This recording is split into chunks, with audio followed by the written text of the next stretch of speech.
For most of the 20th century, if you looked at modern Africa, its story was really shaped by Europe, and of course heavily influenced by America. But in this century, something dramatic, something really quiet has happened. The entire continent is being physically rebuilt, and the main architect is China. And here's the crazy part. There were no big announcements, no flags planted, no shots fired. It just happened, almost completely under the radar of the Western world. Wow. I mean, that quote just cuts right to the heart of it, doesn't it? Today, all across Africa, this is the simple, undeniable reality. But look, this wasn't some big ideological choice Africa made. Not at all. It was a practical one. It's what happens when one global power shows up with shovels and money, while the other one shows up with a list of rules and a lecture. So that's the big question, isn't it? How did this massive power shift happen so fast and so quietly? Well, in this explainer, we're going to break down the completely different playbooks that led us here. So let's just dive right in and start with what was actually being offered. All right, so our first major point here is a fundamental difference in philosophy. You see, after the Cold War, Washington's policy towards Africa became, well, really moralized. It wasn't just about business or diplomacy anymore, it was about trying to shape other nations to be more like America. And you can see that right here. The two competing offers were like night and day. On one side, you have the American offer. Aid and trade were tied to this long, long list of conditions. Democratic reforms, human rights benchmarks, fighting corruption, all noble goals, of course, but in the real world, it meant endless delays and a ton of political friction. And on the other side, the Chinese offer was just blunt and simple. Here's a port, here's a highway, here's a loan, sign here. This just captures the Chinese philosophy perfectly. It's a purely business transaction. And you have to imagine if you're an African leader and you're dealing with huge population growth and infrastructure that's literally crumbling, that directness is incredibly appealing. They needed to build, and they needed to build now. China gave them a way to do it, no strings attached. And this had a really deep psychological impact.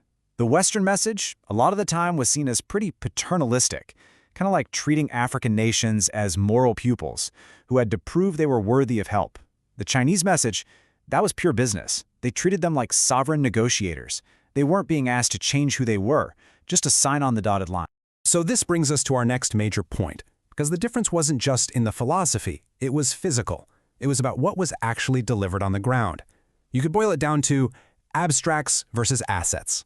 The US and Europe, they got really good at offering soft power, things like training programs, NGOs, consultants, and mountains of reports. China, on the other hand, specialized in hard assets. They brought the shovels.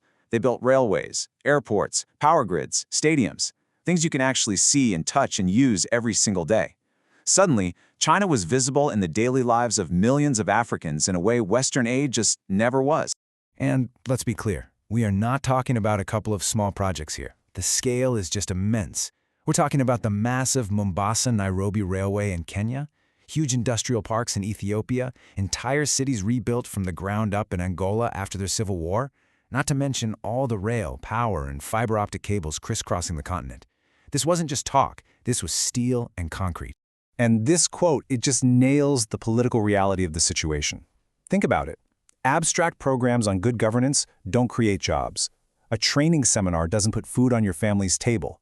But a factory, a port, a new railway, those things create real jobs, real economic opportunity that people can feel in their own lives. And that's something leaders can point to as actual progress. Now, I know what you're probably thinking right about now. What about the biggest criticism you always hear about China and Africa? Debt trap diplomacy. Well, the source material we're looking at here argues that that whole narrative is, in itself, a kind of distraction from a much bigger story, America's own absence. So this is the theory we always hear from critics. But here's the uncomfortable counterargument from our source, that Africa was already living inside a debt trap, one that was designed by Western institutions like the IMF and the World Bank. Let's just break down the two different kinds of debt here. Western loans often came with these really painful conditions, right? Austerity, privatization, budget cuts, all these policies dictated by spreadsheets in Washington. Chinese loans were different. They were often backed by real assets, like future oil sales or mineral rights. And, this is the crucial part, that money was used to build the very things that could generate wealth and help repay the loan. From an African point of view, one kind of debt came with painful cuts. The other kind came with roads and power.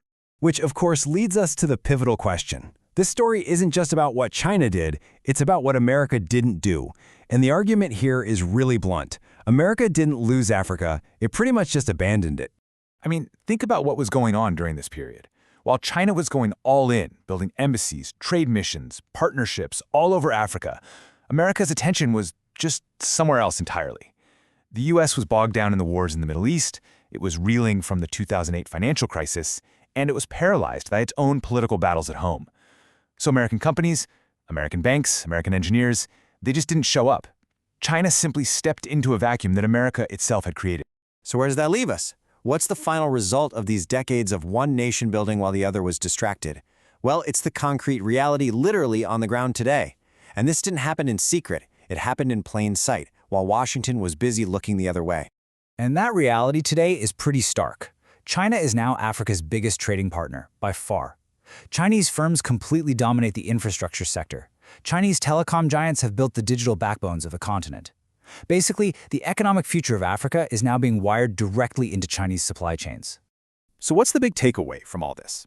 The core argument isn't really that China outsmarted or cheated America. It's much simpler, and maybe a little harder to hear. America lost influence because it stopped being a nation that builds, and it became a nation that lectures. And we'll end with this final, really provocative thought. It's a powerful metaphor for how global influence works in our world. It suggests that while having strong values is important, it's the tangible action, the physical presence, the simple act of building that ultimately shapes the future. At the end of the day, power flows to whoever shows up and actually pours the concrete.